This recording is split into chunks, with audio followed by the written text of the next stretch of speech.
Hello, my dear friends. I, your dearly beloved friend Vincent Prashant, am here with a new message from the Word of God. Hallelujah. So, without wasting any time, let's further jump into the Word of God. That's from Revelation 22, verses 11. It says so that the evildoer still do evil, and the filthy still be filthy, and the righteous still do right, and holy still be holy. Hallelujah. So, my dearly beloved friends, my dearly beloved children of God, the Word of God says over here clearly, let the righteous still do right, and the holy still be holy. This verse is actually talking about child of God, about children of God, about those who are saved. Because in the verse it is written, and the righteous still do right, means already those who are righteous still do right. Now, because you have been made the righteousness of God in Christ, you remember that you are righteous in Christ, and now go and do the right things. Keep on doing the right things simply by knowing and by remembering that you are the righteousness of God in Christ. Hallelujah. And further we can see in the same verse that it is said, and the holy still be holy. The holy still be holy. It is not said like this, that the holy become holy. No. It is said, and the holy still be holy. Means you have been made holy by God. You have been holy by the blood of the Lord Jesus Christ, not by your efforts. No. You have been made holy by the Lord Jesus Christ. You are holy because of Lord Jesus, not because of your works. Hallelujah. The Word of God says, and the holy still be holy. Now, because you are holy, still be holy. You are already holy. Jesus Christ has made you holy. Hallelujah. So, continue in this verse, my dear friends. Continue growing in the righteousness of Christ. Continue growing in knowing that you are already holy and still be holy. Hallelujah. The Word of God says further in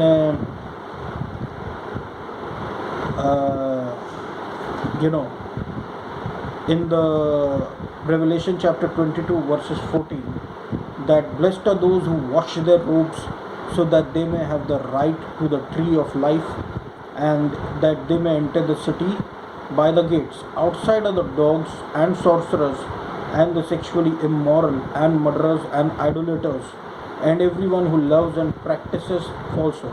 So we meditate on this verse. Blessed are those who wash their robes. Who are the people who wash their robes? Who simply accept Lord Jesus as their Christ.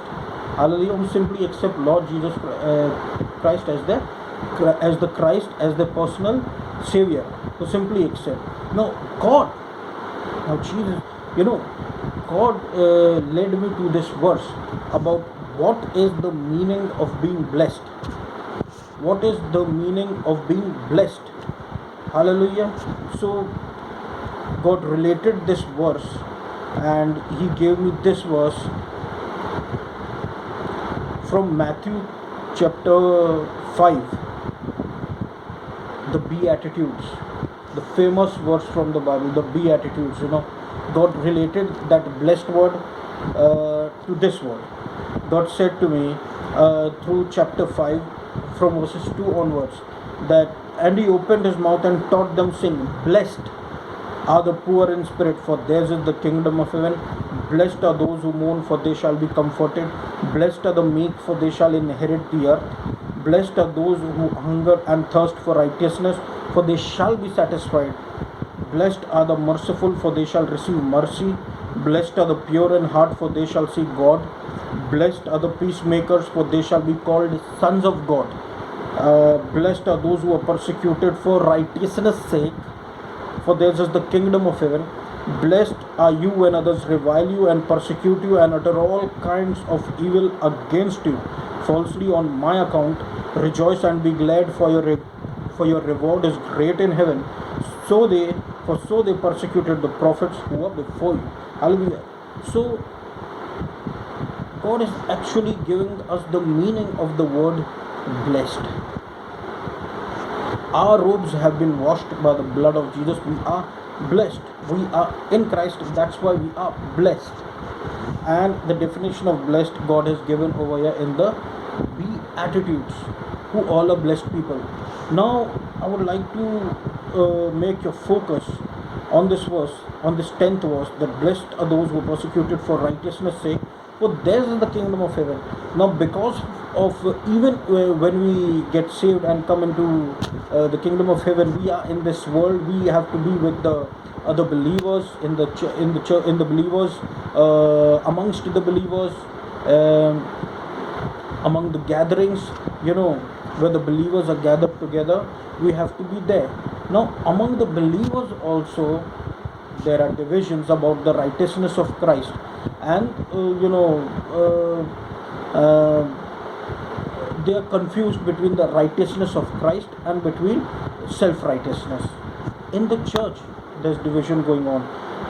So blessed are those who are persecuted for righteousness' sake. Now, when you are going after the righteousness of Christ, when you are speaking, I am the righteousness of God in Christ, when you are saying that Jesus Christ is my righteousness, and your focus is Jesus, your whole soul focus is on Jesus. But there are some Christians among the believers, who focus on their righteousness, that they are still, they are doing everything right, and because they are right in everything, all of a sudden that self-righteousness overtakes them, and they don't even know when they start judging the other believers in the case of righteousness, because they think that other believer is not up to the mark. He's got this sin, he's got that sin. That guy is sitting in the church because of Jesus' blood, because of Jesus' righteousness. No one has the right to touch that guy. No one has the right.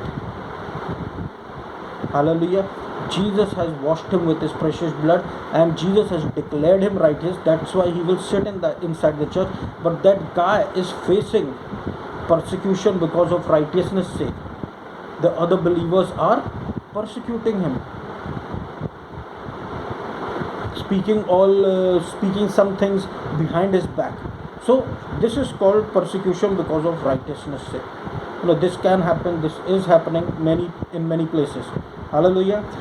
And the word of God says ahead, blessed are you when others revile you and persecute you and utter all kinds of evil against you. This is in this verse, we can include the believers as well as the unbelievers, those people who come against us because we are we are Christians. Unbelievers can come against us just because we are Christians, we are successful, and we are prosperous, and they don't like us for no reason. They will blame us for no reason. They are jealous of us for no reason. Why? Because this what happens when we are persecuted for on the account of Christ. The unbelievers are coming against us for no reason. Even the believers, they come against sometimes of a person who is who is a newborn in Christ, and as he increases in Christ and something happens from him, some people, some Christian believers, they start coming against them or start speaking against them.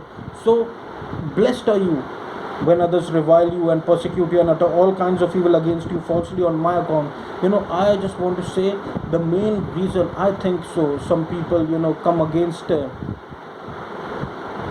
body of Christ is that they feel jealous because they are successful.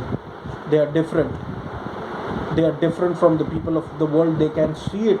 They can see the light, and they are afraid of the light sometimes. Hallelujah. So the word of God says, I have rejoice and be glad, for your reward is great in heaven, for so they persecuted the prophets who were before. Simple. Before us there were prophets, and they were also persecuted, and these kind of people are still there, and they are persecuting us. So we have great reward in heaven. Hallelujah. Hallelujah. So this is the definition of blessed. When we are blessed, we have everything rosy everywhere, but there are some little bit of thorns also that disturbs us during a journey of a Christian life. But God says that we are blessed, and we are blessed, and we are blessed, and great days are ahead of us, joyful days are more, and sad days are less. because Jesus Christ is our Lord and Savior. Hallelujah.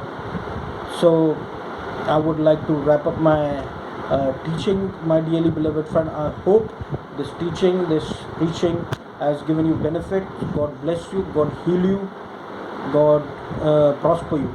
Hallelujah. So God bless you throughout the week, and may you be prosperous in whatever you do. Amen. Thank you.